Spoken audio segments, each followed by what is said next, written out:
தேவன் உங்ககிட்ட ஒரு காரியத்தை வெளிப்படுத்தி அதை செய்ய சொல்லியிருந்தார்னா உடனே செய்ய ஆரம்பிச்சிருங்க.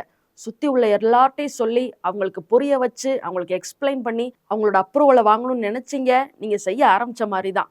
ஏன்னா நீங்க தேவன் உங்களுக்கு வெளிப்படுத்தினதை வேறவங்கிட்ட சொல்லும் போது அவங்களுக்கு புரிய போறது இல்ல. அவங்க லாஜிக்கா கொஸ்டின் கேட்டு உங்களை கன்ஃபியூஸ் பண்ணி விட்டுருவாங்க. தேவன் இப்படியும் பேசினாரா, இது மாதிரி நான் கேள்விப்பட்டதே இல்லையே அப்படின்னு சந்தேகத்தை உங்களுக்கு ஏற்படுத்துவாங்க.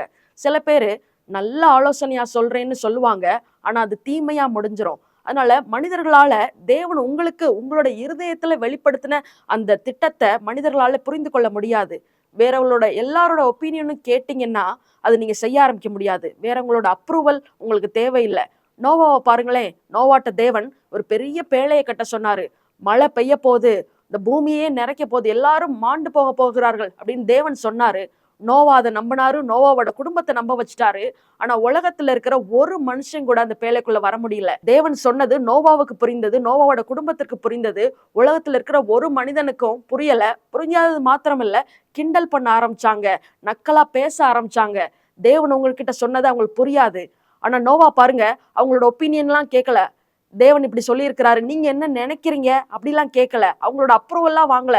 அவங்க கிண்டல் பண்ணிக்கிட்டே இருந்தாங்க, அவங்க பேசிக்கிட்டே இருந்தாங்க, அவங்க கேள்வி கேட்டுக்கிட்டே இருந்தாங்க. அதுக்கு பதில் சொல்லாம வேலையை கட்டிக்கிட்டே இருந்தாரு 100 வருஷம். எவ்வளவு நீடிய பொறுமை உள்ளவர் பாருங்க நோவா. அவங்க கிண்டல் பண்ணிட்டே இருந்தாங்க, இவர் பேலை கட்டிக்கிட்டே இருந்தாரு. ஒரு நாள் வந்தது, மழை வந்து அந்த மக்களுக்கு பதில் சொன்னது. உங்களுடைய வாழ்க்கையிலும் தேவன் உங்களுக்கு சொன்னதை நீங்க யார் பேச்சையும் கேட்காம செஞ்சுக்கிட்டே அந்த வழியில போய்கிட்டே இருந்தீங்கன்னா உங்களோட காட்டுல ஒரு நாள் மழை பெய்யும். அந்த மழை வந்து அவர்களுக்கு பதில் சொல்லும்.